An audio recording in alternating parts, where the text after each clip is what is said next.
ചിമ്മിനി വനമേഖലയോട് ചേർന്ന് കിടക്കുന്ന പാലപ്പിള്ളിയിൽ നിന്ന് തൃശൂർ മെഡിക്കൽ കോളേജിലേക്ക് KSRTC ബസ് സർവീസ് പുനരാരംഭിക്കണമെന്ന് ആവശ്യമുയരുന്നു.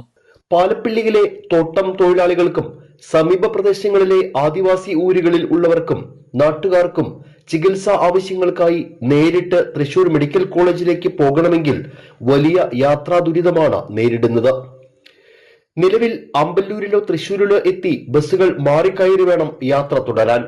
രോഗത്തിന്റെ അവശതകളുമായി യാത്ര ചെയ്യുന്നവരും ഗർഭിണികളും വയോധികരും ഭിന്നശേഷിക്കാരും ഉൾപ്പെടെ ഇത്തരത്തിൽ ബസ്സുകൾ മാറിക്കയറി യാത്ര ചെയ്യേണ്ടതിനാൽ ഏറെ ബുദ്ധിമുട്ടുകൾ നേരിടുന്നുണ്ട്. ഇത് സംബന്ധിച്ച പൊതുപ്രവർത്തകനായ സുരേഷ് ചെമ്മനാടൻ നവകേരള സദസ്സിലും മന്ത്രി KB ഗണേഷ് കുമാറിനും ട്രാൻസ്പോർട്ട് കമ്മീഷണർക്കും നേരത്തെ പരാതി നൽകിയിരുന്നു. എന്നാൽ ഇതുവരെ ഈ പരാതിയിൽ തുടർ നടപടികൾ ഉണ്ടായിട്ടില്ല. സ്ഥിരമായിട്ട് ഓടിക്കൊണ്ടിരുന്ന Palappilly, Amballur, Thrissur medical college KSRTC bus ഓടാത്തത് ജനങ്ങൾ വളരെയധികം ദുരിതത്തിലാണ്. പ്രധാനമായും പാലപ്പിള്ളി, ചിമ്മിനി ഡാം, ചൊക്കനകുണ്ടായി, ആനപ്പാന്തം എന്നീ സ്ഥലങ്ങളിലെ ജനങ്ങളും ആദിവാസികളും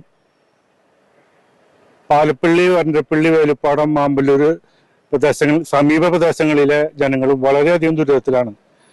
അപ്പൊ ഈ ബസ് എത്രയും പെട്ടെന്ന് ഓടിക്കണമെന്ന് പറഞ്ഞുകൊണ്ട് നമ്മൾ മുൻപ് നവകേരള സദസ്സിൽ പരാതി കൊടുത്തു, കമ്മീഷണർക്ക് പരാതി കൊടുത്തു, MLAക്ക് പരാതി കൊടുത്തു. ഇപ്പോഴും ആ ബസ് ഓടിക്കാനൊരു നടപടി ഉണ്ടായിട്ടില്ല. ഇപ്പോൾ നമ്മൾ മന്ത്രി ഗണേഷ് കുമാറിന് പരാതി നൽകിയിരിക്കുകയാണ്. എത്രയും പെട്ടെന്ന് ജനങ്ങളുടെ യാത്രാ ദൂരത്തിന് ഒരു അറുതി വരുത്തണമെന്ന് അഭ്യർത്ഥിക്കുകയാണ്. ചിമ്മിനി ഡാം മുതൽ പാലപ്പിള്ളി വരെയും ചൊക്കന, കുണ്ടായി, കാരികുളം, ആനപ്പാന്തം ഊരുകളിലുള്ളവർക്കും വേലുപ്പാടം, വരന്തരപ്പള്ളി മേഖലകളിലെ പാവപ്പെട്ട രോഗികൾക്കും സഹായകമാകുന്ന ഈ റൂട്ടിലെ KSRTC ബസ് സർവീസുകൾ നേരത്തെ ഉണ്ടായിരുന്നതാണ്. ലാഭകരമല്ലാത്ത സർവീസുകൾ നിർത്തിവെച്ചതോടെയാണ് Palappilly medical college KSRTC service നിർത്തിവെച്ചതെന്നാണ് അറിയാൻ കഴിയുന്നത്. എന്നാൽ നൂറുകണക്കിന് സാധാരണക്കാരായ യാത്രക്കാരുടെ യാത്രാക്ലേശം പരിഗണിച്ച് ഈ റൂട്ടിൽ KSRTC സർവീസ് പുനരാരംഭിക്കണമെന്നാണ് ആവശ്യം ഉയരുന്നത്.